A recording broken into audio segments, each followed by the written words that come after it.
रविवार को साहित्य सदन रैनी ग्राम में स्वतंत्रता सेनानी कवि श्री मदन मोहन ठाकुर की मूर्ति का अनावरण, उनके द्वारा रचित ग्रंथ कवि और कलम का विमोचन एवं कवि सम्मेलन का आयोजन हुआ। विशिष्ट अतिथि के रूप में कविवर डॉक्टर संजय पंकज, प्रोफेसर मदन मोहन ठाकुर, श्री रामनंदन ठाकुर थे। इनके करकमलों से स्वतंत्रता सेनानी कवि श्री मदन मोहन ठाकुर तथा उनके सुपुत्र श्री शंभू मोहन ठाकुर की मूर्ति का अनावरण किया गया। कार्यक्रम के दूसरे सत्र में श्री मदन मोहन ठाकुर रचित काव्य संग्रह का विमोचन हुआ। कार्यक्रम का संयोजन एवं संचालन करते हुए प्रोफेसर डॉक्टर जयशंकर शाही ने कहा कि यह ग्रंथ भारतीय स्वतंत्रता संग्राम, स्वतंत्रता प्राप्ति के बाद राष्ट्र निर्माण, आचार्य विनोबा भावे के प्रसंग, देश और समाज का यथार्थ चित्रण को समाहित करता है। 1942 के भारत छोड़ो आंदोलन एवं पटना सचिवालय पर तिरंगा फहराने के क्रम में अंग्रेजी फौज की गोली से शहीद हुए इन 7 वीरों की शहादत की मार्मिक घटना का चित्रण इस ग्रंथ में है। प्रोफेसर शाही ने कहा कि यह पुस्तक ऐतिहासिक, सांस्कृतिक और समाजशास्त्रीय महत्व रखता है।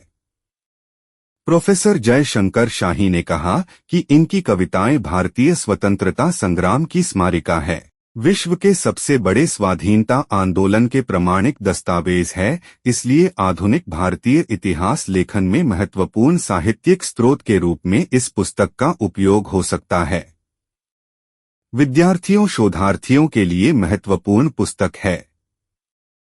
पुस्तक के बारे में वक्तव्य देते हुए कवि प्रोफेसर डॉक्टर संजय पंकज ने बताया कि कवि मदन मोहन ठाकुर ने मिथिला वैशाली की सांस्कृतिक परंपरा का चित्रण किया है। इनका काव्य लोक मंगल की अभिव्यक्ति है। प्रोफेसर संजय पंकज ने कहा कि मदन मोहन ठाकुर की कविता में गरीबी, बेरोजगारी, बाढ़, अकाल की विभीषिका, गांव की दुर्दशा का मार्मिक चित्रण मिलता है। प्रोफेसर मदन मोहन ठाकुर ने कवि के महत्व इतिहास पर प्रकाश डाला। श्री रामनंदन ठाकुर ने कवि से जुड़े संस्मरण सुनाए।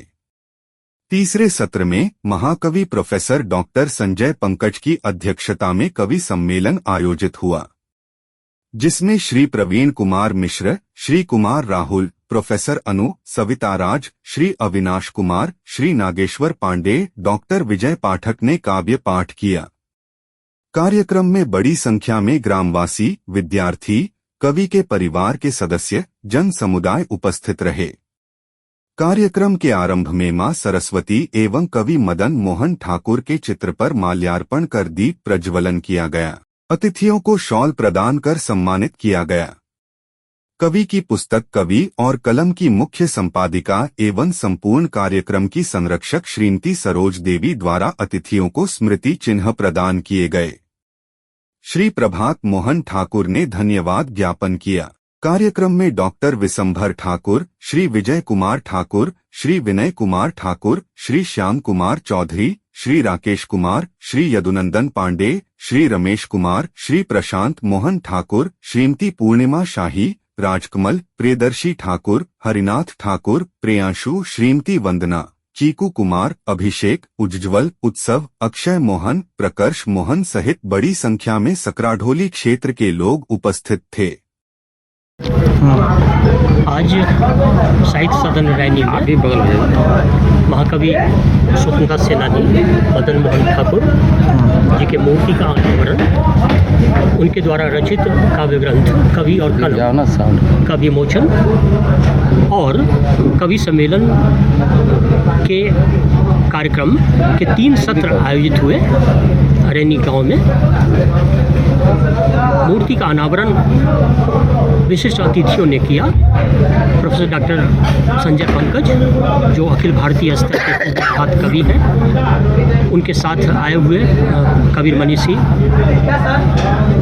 गणों ने और मदन मोहन ठाकुर के साथ साथ अन्य अतिथियों ने के करकमलों से उनकी मूर्ति का अनावरण किया गया। उसके पश्चात कार्यक्रम के दूसरे सत्र में उनके काव्य ग्रंथ कवि और कलम का लोकार्पण किया गया। जिसमें उनकी काव्य पुस्तक की मुख्य बातों की चर्चा की गई।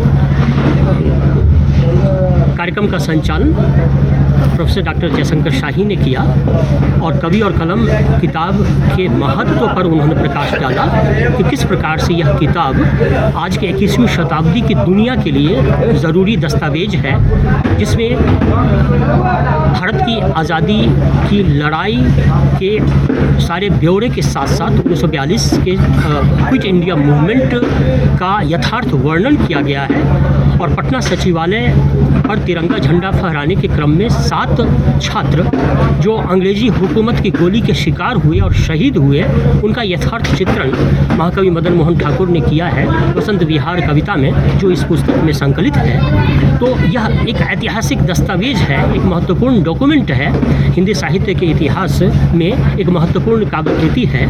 और यह किताब मात्र एक ऐतिहासिक संदर्भ ही नहीं रखता, बल्कि इसकी समाजशास्त्रीय, इसका सांस्कृतिक, इसका और भी अन्य डिसिप्लिन्स में इसका महत्व हो सकता है।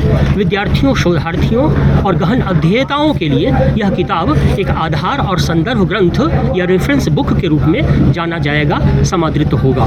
इस किताब की जो सबसे बड़ी बात है, जैसा कि प्रोफेसर शाही ने रेखांकित किया, कि यह किताब मात्र आज़ादी की लड़ाई की ही चर्चा नहीं करती, बल्कि उसके बाद आज़ाद भारत की क्या दशा और दिशा हुई, उसका भी वर्णन और ब्यौरा इस किताब में मिलता है। एक प्रकार से जिसे साहित्य को कहा जाता है कि समाज का दर्पण, तो वह यह किताब उस समय के समाज का दर्पण है।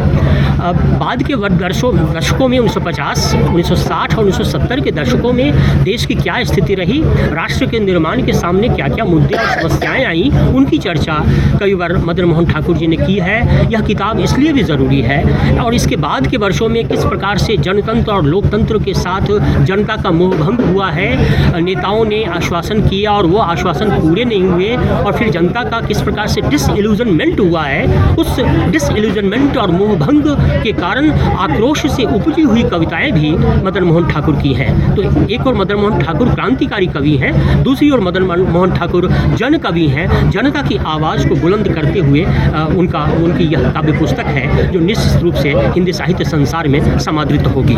इसके अलावा उनकी कविताएं भक्ति के रस में सराबोर भी हैं। तुलसीदास के प्रति भी उन्होंने 3 कविताएं रची हैं, जिनमें उन्होंने श्रद्धा सुमन अर्पित किया है। आचार्य विनोबा भावे के प्रति उन्होंने 6 कविताएं रची हैं, और विनोबा भावे के भूदान यज्ञ को एक महत्वपूर्ण सेनानी के रूप में उन्होंने उद्धृत किया है। तो इस प्रकार से मदन मोहन ठाकुर जी का जो काव्य ग्रंथ है वह एक इंसाइक्लोपीडिया है, एक चलता फिरता कैलिडोस्कोप है, जिसमें कि पूरे 100 वर्षों का जो भारत देश है, भारत देश में किस प्रकार से परिवर्तन आया है, आज़ादी की लड़ाई और आज़ादी की लड़ाई के बाद आज़ाद भारत की जो तस्वीर है वो हम इस किताब में देखते हैं। इस किताब का यह महत्व है। तो उसके अलावा प्रोफेसर डॉक्टर संजय पंकज जी ने उस किताब की महनीयता पर चर्चा की और बताया कि किस प्रकार मदन मोहन ठाकुर गाँव के कवि हैं, किसानों के कवि हैं, और किस प्रकार से इस किताब में बाढ़ की विभीषिका की चर्चा की गई है। रैनी रतवारा गांव के समीप बहती हुई बूढ़ी गंडक नदी और उस पर सरिता पर सेतु बनाने की चर्चा महाकवि मदन मोहन ठाकुर ने की थी, और जनता की जो महत्वपूर्ण ज्वलंत समस्याएं हैं उसका वर्णन और उसके समाधान का जतन मदन मोहन ठाकुर जी ने किया है। यह प्रोफेसर डॉक्टर संजय पंकज जी ने अपने महत्वपूर्ण विद्वतापूर्ण वक्तव्य में रेखांकित किया। साथ ही अन्य जो कवि वृंद रहे हैं उन्होंने भी अपने वक्तव्य दिए, और इस प्रकार से काव्य ग्रंथ के विमोचन का यह सत्र समाप्त हुआ। फिर अगले सत्र में कवि सम्मेलन आयोजित हुआ, जिसमें कवि संजय पंकज की अध्यक्षता में कवि श्री राहुल और अन्य कवियों का, कवि श्री प्रवीण और प्रोफेसर अनु और सविता राज जैसे कवियों का काव्य पाठ हुआ, और श्रोताओं ने तालियों से उनकी कविताओं को सराहा। और इस प्रकार से 3 सत्र चित्रों में फैला हुआ प्रसारित यह पूरा का पूरा कार्यक्रम संपन्न हुआ। बहुत सारे अतिथि इसमें यहाँ उपस्थित हुए, ग्रामवासी यहाँ उपस्थित हुए, गणमान्य नागरिक यहाँ उपस्थित हुए और यह कार्यक्रम पूरी तरह से सफल रहा है। धन्यवाद ज्ञापन श्री प्रभात मोहन ठाकुर जी ने किया। आगत अतिथियों का स्मृति चिन्ह प्रदान किए गए। श्रीमती सरोज देवी के द्वारा आगत अतिथियों का स्मृति चिन्ह प्रदान किया गया। श्री नागेश्वर पांडे जी ने कविता सुनाई मदन मोहन ठाकुर जी की स्मृति में और अन्य कवियों ने भी मदन मोहन ठाकुर जी की स्मृति में कविताओं का वाचन किया और इस प्रकार से यह पूरा समारोह एक सार्थक दिशा में संपन्न हुआ। इसमें अन्य जो संपादक गण थे इस काव्य पुस्तक के और जो ठाकुर परिवार से जुड़े हुए सारे जो सदस्य थे वे उपस्थित थे और यह कार्यक्रम इस तरह से संपन्न हुआ है। स्वतंत्रता सेनानी और शिक्षाविद श्री मदन मोहन ठाकुर जी की काव्य पुस्तक कवि और कलम का आज लोकार्पण हुआ है। उनकी मूर्ति का भी अनावरण हुआ है। वे एक स्वतंत्रता सेनानी के रूप में जहां भारतीय दासता से यहाँ के नागरिकों को मुक्ति दिलाने का संघर्ष किया, वहीं एक शिक्षाविद के रूप में उन्होंने कई पीढ़ियों का संस्कार किया और उनकी संस्कृति का निर्माण किया। एक कवि के रूप में वे बहुआयामी हैं और इतना बहुपठित रूप से और इतनी जगहों की जो समस्या हो सकती है उन तमाम संदर्भों को समेटते हुए गांव से लेकर महानगर तक, महानगर से लेकर विश्व बंधुत्व तक और साथ ही साथ राजनीति हो, विद्रूपता हो, विसंगतियां हो, समाज की अब सांस्कृतिक स्थिति हो, तमाम को समेटते हुए जिस तरह से उन्होंने बहुरंगी कविताओं का सृजन किया है, जिसमें व्यंग्य भी है, भावनात्मकता भी है, संवेदनशीलता भी है और एक तीव्र प्रवाह भी है। पढ़ते हुए उन्होंने अपने महान पूर्वज कवियों को आत्मसात भी किया है और कहीं न कहीं से उनके संस्कार की छाप उनकी रचना धर्मिता पर भी है। तो आज एक अपने महान पूर्वज कवि का हम स्मरण करते हैं, उन्हें प्रणाम करते हैं और यही कहना चाहेंगे कि वक्त के पांव अनायास ठहर जाएंगे। गौर से देखोगे तो कुछ और नजर आएंगे, ध्यान से हमको सुनोगे तो हम रफ्ता रफ्ता कान के जरिए कलेजे में उतर जाएंगे।